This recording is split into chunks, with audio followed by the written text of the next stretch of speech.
Welcome to our YouTube channel. আজকে আমরা Ryan মার্টিনের যে ক্লাস 5 প্রশ্ন বিচিত্রা বইটি আছে, সেই প্রশ্ন বিচিত্রা বইয়ের যে মডেল নাম্বার 9, সেই মডেল নাম্বার 9-এর 2-এর প্রশ্নগুলি সলভ করব।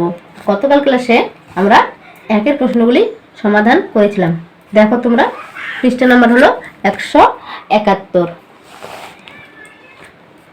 চলো তাহলে আমরা দেখে নিই প্রশ্নগুলি কি বলেছে। যে কোনো 10টি প্রশ্নের উত্তর দাও। মানে এখানে দেওয়া আছে 12টি প্রশ্ন, তোমাদের এখান থেকে যে কোনো 10টি প্রশ্ন করতে হবে।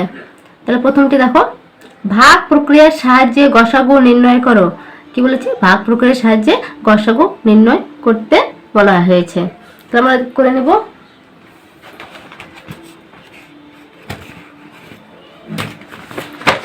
তাহলে ভাগ প্রক্রিয়ার সাহায্যে কিভাবে গসাগু করতে হয়, দেখো আমরা উৎপাদকের সাহায্যে কিভাবে গসাগু করতে হয় সেটা করেছি বা শিখেছো তোমরা। এবার ভাগ প্রক্রিয়ার সাহায্যে গসাগুটা দেখে নিই।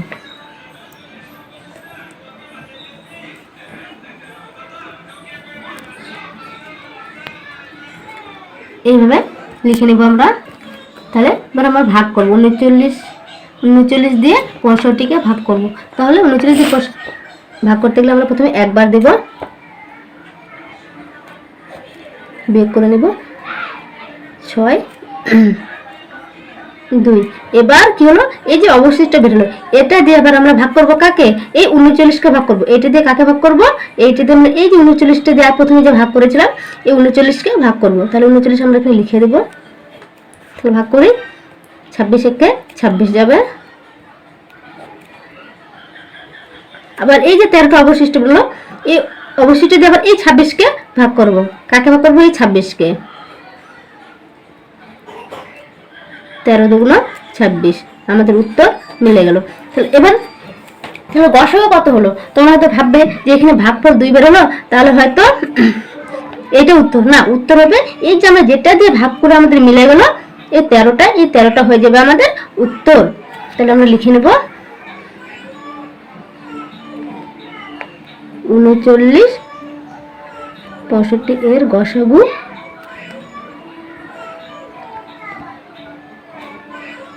13 হয়ে গেল আমাদের প্রথমটি। এবার আমরা দেখে নেব দ্বিতীয়টি। কি বলেছে? 3654 দ্বারা বিভাজ্য ক্ষুদ্রতম সংখ্যা নির্ণয় করো। কি বলেছে? 3654 দ্বারা ভাগ করা যাবে এমন একটি ক্ষুদ্রতম সংখ্যা আমাদের নির্ণয় করতে হবে। তাহলে যখন বিভাজ্য ক্ষুদ্রতম সংখ্যা নির্ণয় করার কথা বলা হবে, তখন আমরা কি করব? এই দুটো সংখ্যা লসাগু বের করব। দেখো,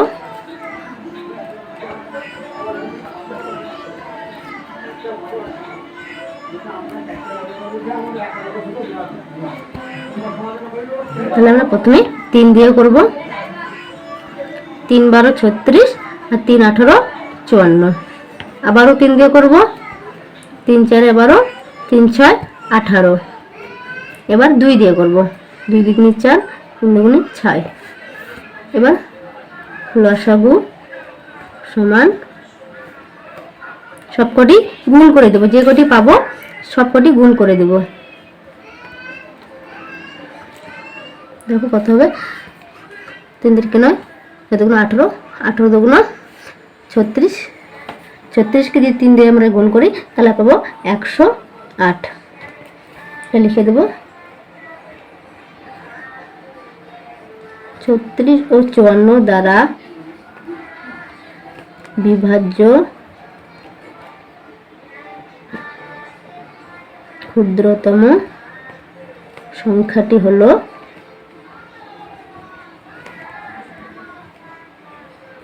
108। এবার দেখো গ নম্বরটি। একটি বাঁশের 8-এর 5 অংশ লাল রং ও 4-এর 1 অংশ সবুজ রং করা হয়েছে। মোট কত অংশ রং করা হয়েছে? বলছে একটা বাঁশ আছে, সেই বাঁশের 8 ভাগের 5 ভাগ করা হয়েছে লাল রং, আর 4 ভাগের 1 ভাগ করা হয়েছে সবুজ রং। তাহলে বলছে যে দুটো রং মিলে কত অংশ রং করা হয়েছে। তাহলে দেখো, লাল রং করা হয়েছে 8 ভাগের 5 অংশ, সবুজ রং করা হয়েছে 4/1 এবার বলছে কত অংশ, মোট কত অংশ রং করা হয়েছে। তাহলে আমরা কি করবো, এই দুটোর যোগ করে দেবো। তাহলে মোট রং করা হয়েছে 5/8 যোগ 1/4। তাহলে আমরা কি করবো, এবার এই দুটোর লসাগু নিয়ে নেব। তাহলে 8 আর 4 লসাগু হয়ে যাবে এখানে 8। এবার আমরা 8 দিয়ে এই 8কে ভাগ করবো। 8 দিয়ে যদি আমরা 8কে ভাগ করি 1 পাবো, আর সেই 1 দিয়ে আবার 5কে এই 5কে গুণ করবো। তাহলে 5 1 5, তাহলে আমরা এখানে 5 বসিয়ে দিলাম। এবার এই 4 দিয়ে 8কে ভাগ করবো। তাহলে 4 দিয়ে যদি 8কে ভাগ করি কত পাবো, 2 পাবো। এবার সেই 2 দিয়ে আবার 1কে গুণ, তাহলে 2 1 2 হয়ে গেল। এবার নিচে আমরা 8 লিখে দিলাম। এবার এই দুটি যোগ করলে 5 যোগ 2 সমান 7 অংশ। তাহলে কত অংশ রং করা হয়েছে, 8/7 অংশ রং করা হয়েছে। এবার দ্বিতীয়টি দেখো, ঘড়িতে ঠিক 6টা ও 12টা বাজলে ঘড়ির ঘন্টার কাঁটার সঙ্গে মিনিটের কাঁটা কোন ক্ষেত্রে কত ডিগ্রি করে থাকবে বলেছে। ঘড়িতে যখন 6টা বাজবে তখন কত ডিগ্রি কোণ করে থাকবে, আবার ঘড়িতে যখন 12 ডিগ্রি কোণ করে থাকবে, সরি 12টা যখন বাজবে তখন কত ডিগ্রি কোণ করে থাকবে।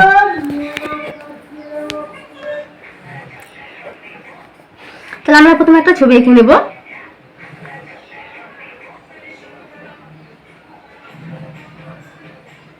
এখানে 12 6 3 9 1 2 4 5 7 8 10 11। তাহলে প্রথম ক্ষেত্রে কি বলেছে, 6টা বাজলে, যখন 6টা বাজবে 6টার সময় ঘন্টা কাঁটি কোথায় থাকবে, ঘন্টা কাঁটাটি থাকবে 6টার কাছে, আর মিনিটের কাঁটাটি 12টার কাছে হয়ে গেল। তাহলে এটা কি হলো, একটা সরাসরি হয়ে গেল, মানে একটা সরল কোণ তৈরি হয়ে গেল।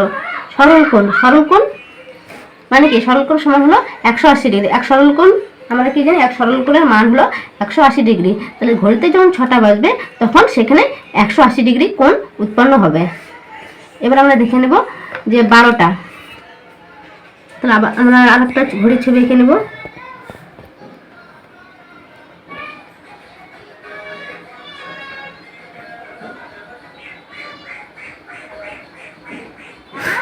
তাহলে কটা বাজবে, 12টা।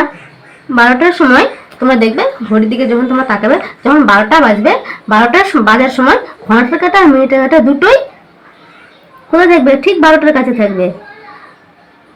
তো দেখবে 12টার কাছে থাকবে, তাহলে সেখানে কোনো কোণ উৎপন্ন হবে না। সেখানে দুটোই কাঁটা তো 12টার কাছে, সেখানে কি করে কোণ উৎপন্ন হবে, সেখানে কোনো কোণ উৎপন্ন হবে না। তখন সেখানে কত ডিগ্রি কোণ থাকবে, 0 ডিগ্রি কোণ থাকবে।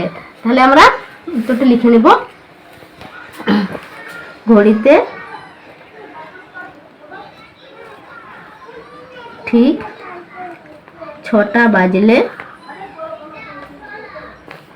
180 ডিগ্রি ও 12টা বাজলে 0 ডিগ্রি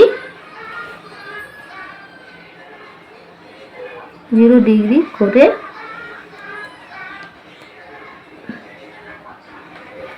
থাকবে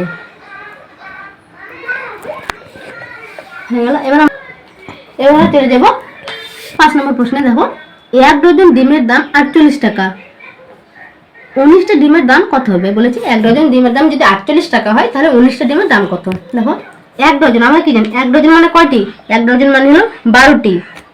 1 ডজন বা 12টি ডিমের দাম 48 টাকা। তাহলে আমরা ঐকিক নিয়ম অনুযায়ী করবো। 1 ডজন বা 12টি ডিমের দাম 48 টাকা, একটি ডিমের দাম 48/3, সরি 48/12 সমান কত টাকা পাবো, 3 টাকা। তাহলে একটি ডিমের দাম কত, তাহলে কি হলো, 1 ডজন বা 12টি ডিমের দাম 48 টাকা, একটি ডিমের দাম, তাহলে আমরা 48কে 12 দিয়ে ভাগ করে নেব, পাবো 4 টাকা। প্রথমে একটু ভুল হয়ে গেলে তোমরা ঠিক করে নেবে। তাহলে 48কে যদি আমরা 12 দিয়ে ভাগ করি তাহলে কত হবে, 4 হবে। তাহলে একটি ডিমের দাম কত হলো, একটি ডিমের দাম হলো 4 টাকা। তাহলে 19টা ডিমের দাম কত হবে, 19টা ডিমের দাম, একটা ডিমের দাম পেয়েছি আমরা 4 টাকা, 19টা ডিমের দাম, তাহলে আমরা 19কে 4 দিয়ে গুণ করে দেবো, তাহলে হয়ে যাবে 76 টাকা। হয়ে গেল 19টা ডিমের দাম 76 টাকা। আমরা তারপরে কি বলেছে, কোন কিভাবে উৎপন্ন হয় একটি চিত্র রেখে নাম লেখো।